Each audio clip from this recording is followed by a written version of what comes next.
बोलो सियावर रामचंद्र भगवान की जय। मोर मुकुट बंसी वाले की जय। यह विचारु उर आनि नृप, सुदिन सुअवसर पाई। प्रेम पुलकितन मुदित मन, गुरहि सुनाय जाय। हृदय में यह विचार ला करके राजा दशरथ जी ने शुभ दिन और सुंदर समय पाकर के प्रसन्नता के साथ आनंद मग्न मन से गुरु वशिष्ठ जी को यह समाचार सुनाया। राजा ने जाकर के कहा कि हे मुनिराज, कृपया आप मेरा निवेदन सुनिए। श्री रामचंद्र अब सभी प्रकार से सभी योग्य हो गए हैं। सेवक, मंत्री, सब नगरवासी और जो हमारे शत्रु, मित्र अथवा उदासीन हैं, वे सभी रघुनाथ जी महाराज से प्रेम करते हैं। सब ही राम प्रिय जेहि विधि मोहि, प्रभु असीस जनु तनु धरि सोहि। वे सभी रघुनाथ जी महाराज को वैसे ही प्यारे हैं जैसे कि रघुनाथ जी महाराज मुझको है।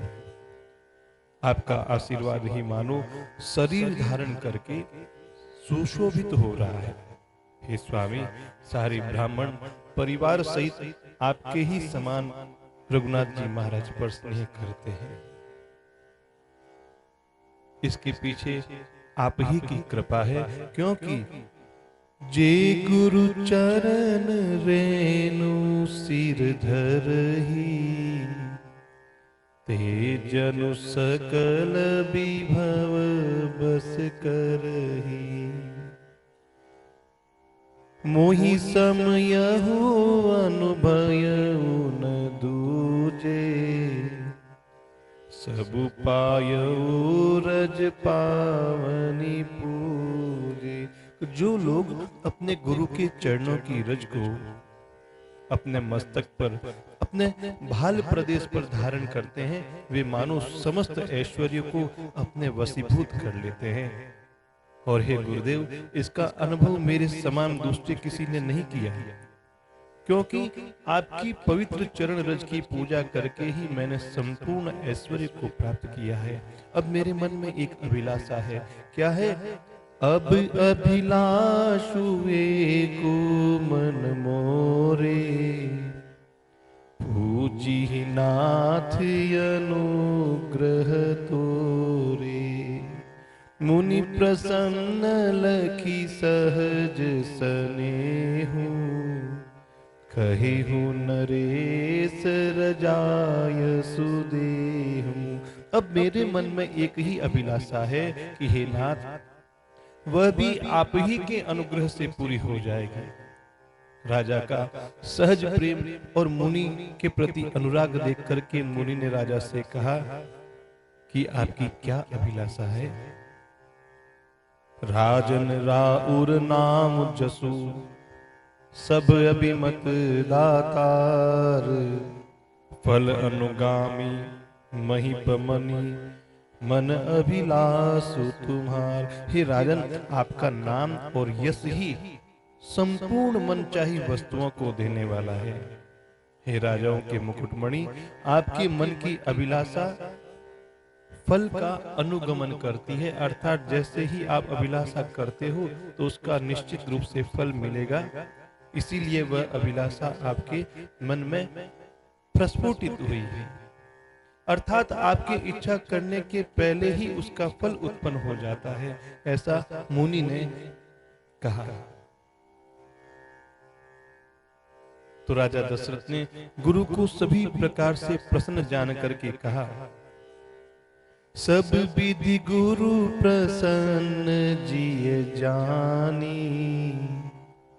बोलिउ राउ रहसी मृदुवानी, नाथ राम करी अहि जुबराजू। कहिय कृपा करी करिय समाजू। अपने मन में गुरुजी को सभी प्रकार से प्रसन्न जान करके राजा बड़े हर्षित हुए और कोमल वाणी से बोले कि हे नाथ, श्री रामचंद्र को युवराज कीजिए, कृपा करके कहिए, आप आज्ञा दीजिए तो हम लोग तैयारी की जाए। मेरे जीते जी यह आनंद उत्सव हो जाए, लोग अपने नेत्रों का लाभ प्राप्त कर ले। प्रभु आपके प्रसाद से और शिवजी ने सब कुछ निभा दिया है, अब केवल मन में एक यही लालसा रह गई है। इस लालसा के पूर्ण हो जाने पर फिर मुझे किसी प्रकार का सोच नहीं कि यह मेरा शरीर रहे या ना रहे। मुझे किसी प्रकार का पछतावा नहीं होगा। दशरथ जी के मंगल और आनंदमय वचनों को सुन करके मुनि मन में बहुत प्रसन्न हुए। सुनी नृप जासु विमुख पछिताहि, जासु भजन बिनु जरनी न जाहि। तो वशिष्ठ जी ने राजा से कहा कि हे राजन सुनिए, जिनसे विमुख होकर के लोग पछताते हैं और जिनके भजन के बिना अपने हृदय की जलन, अपने जी की जलन जाती नहीं है, वही स्वामी सर्वलोक महेश्वर श्री रघुनाथ जी महाराज आपके पुत्र हुए हैं।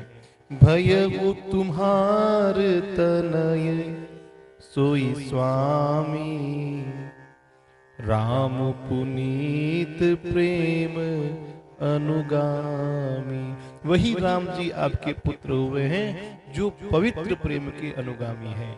श्री राम जी पवित्र प्रेम के पीछे पीछे चलने वाले हैं, इसी से तो प्रेम के वशीभूत होकर के वे आपके पुत्र हो गए। बेगी विलंबु न करिय नृपु, साजिय सबुई समाजो, सुदिन सुमंगलु तब ही जब राम हो ही जुबराज।